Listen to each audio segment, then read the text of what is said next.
has to be more premeditated. Right. Oh yeah. Just paint dries. What color do I do first? Or it runs together. Right. It's all mud. And yours is like no mud, so it's fabulous. I create strange watercolors depicting the world as I almost see it with my destroyed retinas. I wrote, I performed on the stage, I never performed as a musician, and I never danced. And I never, until now, painted. So many people are obsessed by getting older and losing function as they get older and their bodies start to act up. Me, I have, plastic teeth. But some things you get better at, and one of them is making art. And after you've made art for about 30 years, you either can do it or you can't. It's not a matter of being talented, being promising, being bright, being precocious, being innovative. It's about, okay, well, can you just make the fucking art, please? Styles change. I think things are getting better.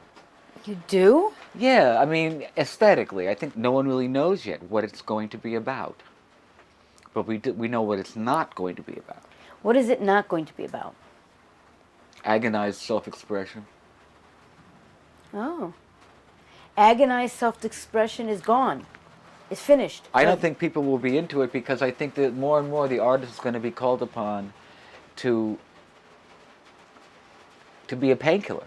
My generation thought was tired was that beatnik thing, where, there has to be some sort of disease associated with the artist who has to be, like, miserable and neurotic and hyperasthenic and all this stuff. Yeah. Now artists are like killers. They're like those paid assassins in the movies, They make official art, which is an investment item. So it's like they get to make bonds and sell them, and they don't want to rock the boat. Sometimes art works for the villain. Ooh, talk about that. Well, darling, Michelangelo, Raphael, I mean, they were working for the church. And the nasty church, too. I mean, with burning people at stakes and things. So they created these timeless supernal works of art for very disreputable clients. Or people like Rubens or Winterhalter, who worked almost exclusively for the aristocracy. It's like sometimes the artist has been artist as common man. Sometimes the artist has been artist as fascist collaborator. I think for me, downtown fulfilled a need I had for the feeling of family, because I didn't have any real family. So I had to, I figured, okay, if you don't have something, you can either sit around and whine and complain about not having it, or you can try to make yourself one. And maybe, like Jeffrey Dahmer tried to make those people into sex zombies by drilling the hole in their head and pouring in urine or something. Didn't work. But, so there's a bit of Jeffrey Dahmer in me.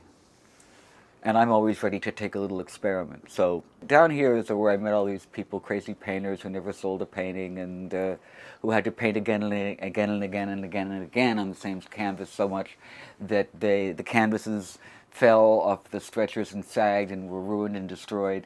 And musicians who got ripped off and some who didn't. And there was just a remarkable broth of creative people with a certain degree of leisure time. Unlike now.